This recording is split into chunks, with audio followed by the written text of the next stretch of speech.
Okay, so we're about a week into patch 10.24 League of Legends, which means that if you're like me, you're starting to get excited about what is coming up in the next patch for League of Legends. Now, this really gives us a good chance to be able to kind of look ahead and see what's going to be important in the next patch, and maybe your favorite champion is going to be getting buffed, so that's something exciting to look forward to. So, with that being said, let me drop a quick disclaimer that these are just the changes that are on the current PBE. So these are the changes that are live on the PBE. So this does not guarantee that every change that we're going to talk about here today is going to be implemented into the next patch coming out in about a week's time. So just keep that in the back of your head, that while some of the stuff I'm going to be talking about is going to be implemented, there are going to be a few things that are not going to be implemented. Now, disclaimer number 2, there are going to be a few changes or nerfs where you're going to be very curious, and it's going to sound like a pretty insane amount of changes, and maybe some of them aren't going to make a lot of sense. Now, you've got to keep into consideration that some of these changes may seem a little crazy, a little far-fetched, but you also have to understand that with the changes that are coming in the preseason,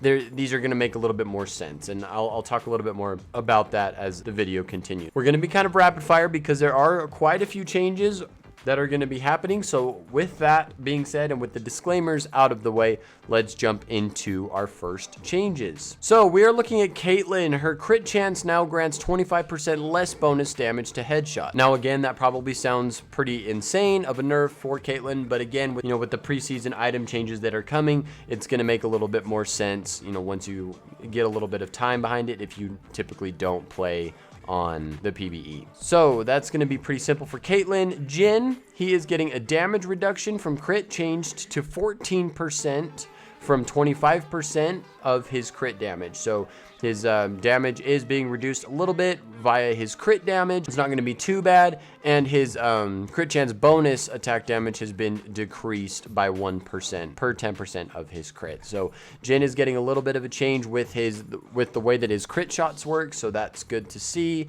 because he is very overpowered.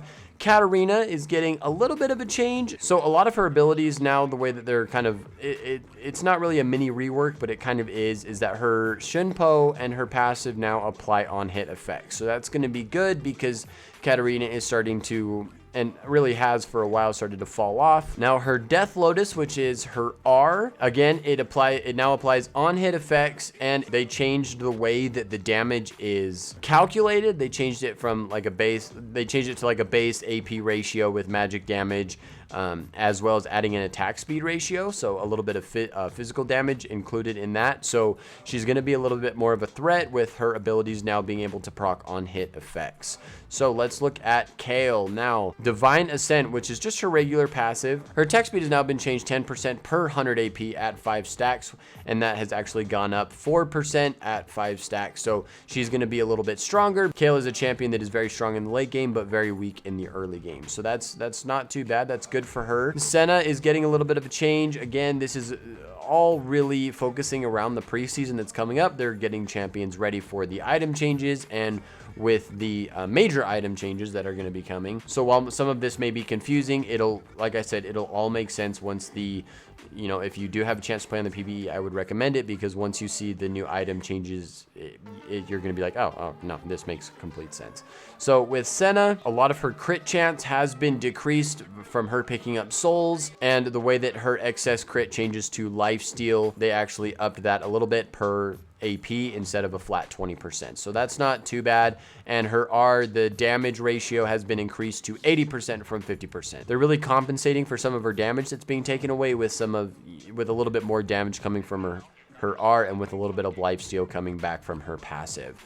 So Tryndamere, his Battle Fury, which is his passive, his crit chance per point of Fury has been changed to 0.3 from 0.35. So it's actually gone down 0.05% chance of crit per point of Fury. So that's not too bad. I mean, you're going to notice that a little bit in the early game, but you're not going to notice that too heavily towards the late game. Now Victor is getting quite a bit changed. So again, now this is going to be something that I talked about a little earlier with how the legendary items are going to be working with the new preseason. So with Victor specifically, he now can't purchase hex cores to upgrade himself, but when he completes a mythic or legendary tier item, he'll be able to get AP permanently on his kit for it. So his death ray, his E, the mana cost has been decreased by 20 per level, so that's great to see. The laser AP ratio has been increased to 70% from 60%, so that's a 10% increase. And now his death ray will do 50% damage to minions and monsters, so he's not going to be a wave clear master like he used to be,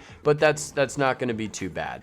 Now his Q, the augmented Q, is the shield boost is going to be decreased to 50% from 60%. That's going to be a little harsh on him. And then his Chaos Storm, the radius of the storm has been increased as well as the minimum speed. So that's going to be good to see for Victor.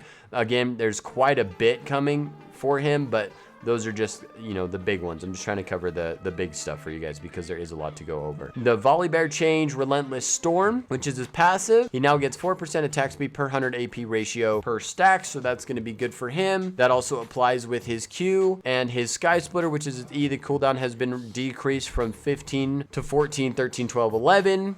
From a flat 15, so that's going to be good for him as well. And the damage cap against minions and monsters has actually been increased so that he does have a little bit more damage. So Yone, the chance of a bonus crit strike has been increased to 150% from 100%. The damage reduction from crit strike has actually been increased, so while he has a bigger chance to hit a crit, damage has been decreased just a little bit. Now Anivia, the Flash Frost, which is her Q, the mana has been decreased by 20 per level, and her Glacial Storm, which is her R, has been decreased by 15 per level, so that's not too bad. Cassiopeia has got a buff. Woo! Let's go. Twin Fang, which is her E, has the mana cost has been decreased by 5 per level from a flat 50, so that's fantastic for the Cassiopeia mains out there like myself. Corky, his mana has been decreased by 0.16, so that's not too bad, and the mana per level has been increased to 54 from 34 because he is such a mana heavy champion. Evelyn, base mana has been decreased by 0.1 or 1.6, which is not too shabby. Echo, mana has been increased to 330 from 250, so that's good. He's gonna see a little bit more play. So Fizz, the base mana has been increased to 400 from 317, so that's great to see. Gangplank and Italy both had their mana decreased. Olaf has his mana decreased as well. And Skarner, looks like Skarner's mana was increased per level to 60 from 40. And Silas, it looks like his base mana has been increased to 350 from 280. So that's fantastic to see. So those are going to be all of the major changes that are on the PBE currently. Like I said, there were a bunch of them, so I was trying to go through them as fast as I can so that this video didn't turn out to be 45 minutes long, because I really could have talked about all of these as long as I mean, forever, really. So I just wanted to kind of go through, give you guys a heads up of what's on the PBE, maybe give you a chance to kind of gear up for what's to come. Again, keep in the back of your head that some of this may not make it to live servers. If you guys did enjoy the video, be sure to leave a like and comment down below. Let me know what you think of the preseason. Are you excited about it? Are you nervous about it? I think everybody is a little nervous when it comes to the preseason changes coming, because nobody really knows what to expect. So I completely understand if you are a bit nervous about it. And if you guys could as well, please don't forget to hit that subscribe button. It really helps me out and lets me know that you guys do enjoy the videos I make and the content I create. Now, with that being said, thank you so much. Have a wonderful day. And thank you for joining the Stone Army.